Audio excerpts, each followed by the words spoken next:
Winterfold. Who will be our special guest tonight? Hello children. Today I thought I'd read you a very special story. The story is called The Selfish Giant by Oscar Wilde. And you may also notice Humphrey has joined us for the story.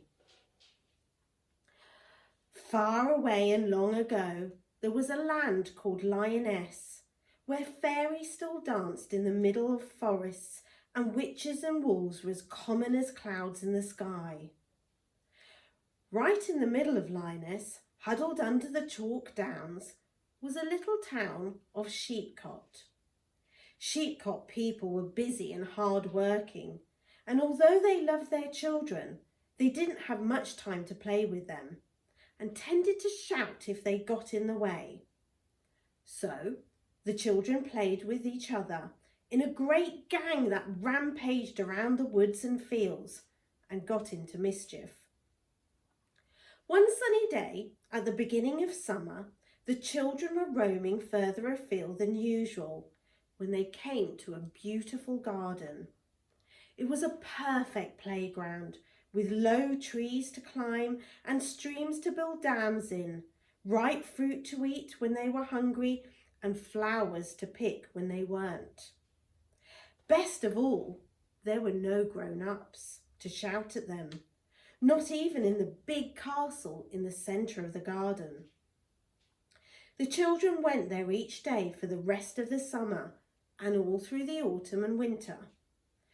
Though the leaves dropped from the trees and the flowers slipped back into the earth, it was never cold. And even the rabbits and foxes and birds became their friends in the magical place. But one day, towards the end of winter, as the children went into the garden, they heard a great voice roaring at them. "Out! Out! Out!" the voice shouted. "How dare you come into my garden? It's my garden! Mine, mine, mine! Not for anyone else! Go away!"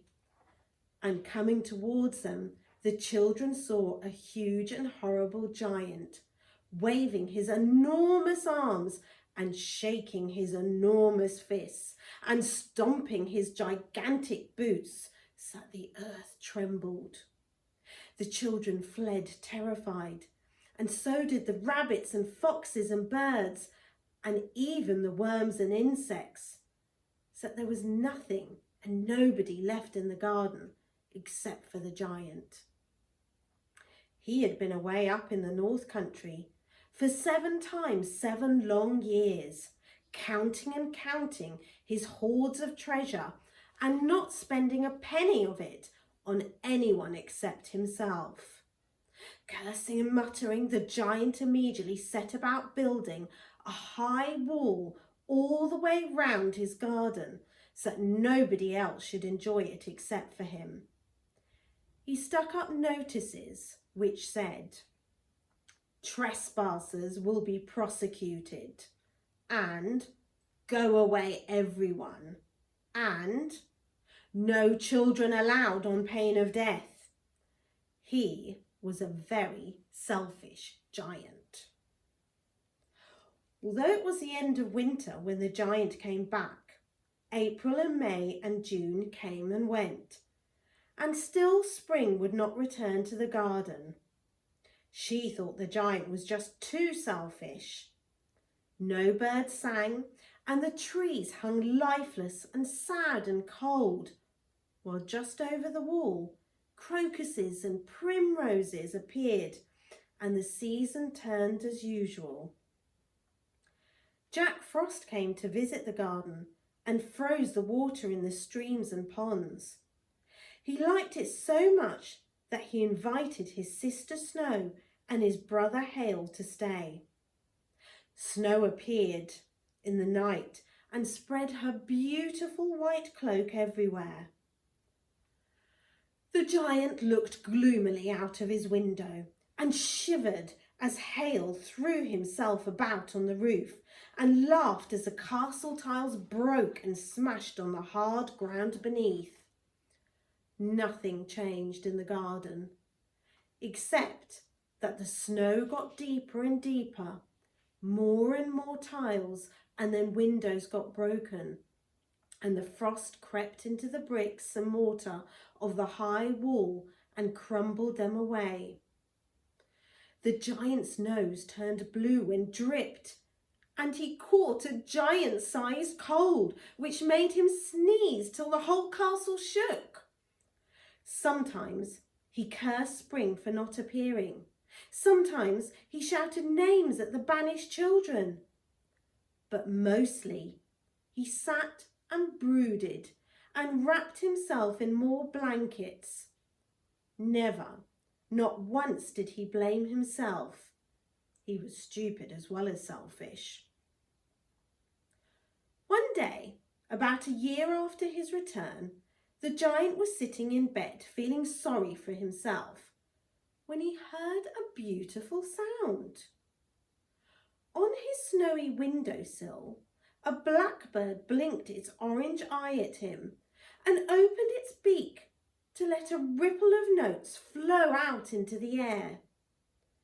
The giant lifted his nose and sniffed. He could smell a wonderful smell, a smell of warm, damp earth and green things growing, and a smell of spring. The giant felt a strange feeling in his chest as he ran down the stairs and flung open the castle doors.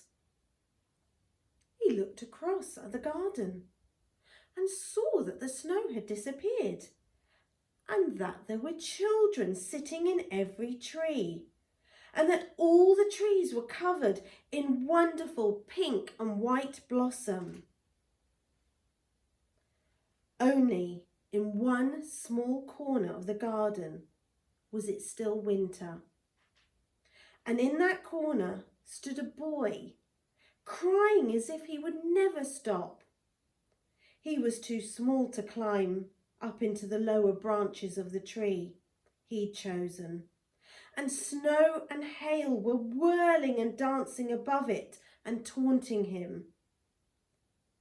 In that moment, the giant's heart opened as he understood how selfish and stupid he had been, and he ran towards the child to help him. As the other children heard the giant coming, they scrambled down and away through the gap in the wall which Jack Frost had made, and immediately the garden was in deep winter again. But the little boy was crying so loudly that he never heard the giant, and soon he felt himself being lifted up by gentle hands and set on the lowest branch of the tree, which burst into flower at once. He looked into the giant's eyes and smiled bravely. And the giant smiled too, and he took out a large clean white handkerchief and wiped the little boy's eyes and nose, and then the little boy kissed him. The giant had never been kissed before, and he rather liked it. The last of his selfishness melted away like the snow, and he walked away from the little boy to fetch a sledgehammer from his tool shed to knock down the high wall, and an axe to chop down all the notices around it. When the other children saw what the giant was doing, they crept into the garden again. The sun shone out as they entered, and the grass and the leaves and flowers grew and blossomed as if they wanted to make one day do for 10. The giant worked his way steadily round the wall, and when he'd knocked down the last brick, he crouched down in front of the children and said, "This garden now, children, you can play in it forever and ever." Then he looked round for the child who'd kissed him, but he was nowhere to be seen. The giant asked the children where he was, but they didn't seem to know him. And although the giant searched high and low, the little boy was not anywhere in the garden. The giant was sad for a while, but he cheered up when the other children let him join in their games. And soon his memories of the little boy faded. The years passed, and the children grew up and married each other and went to work in Sheepcot or in other places in the land of Lioness. But however hard-working and busy they became, they never quite forgot the magic of the giant's garden. And when their own children came along, they played with them a little more and worked a little less and shouted at them as little as possible.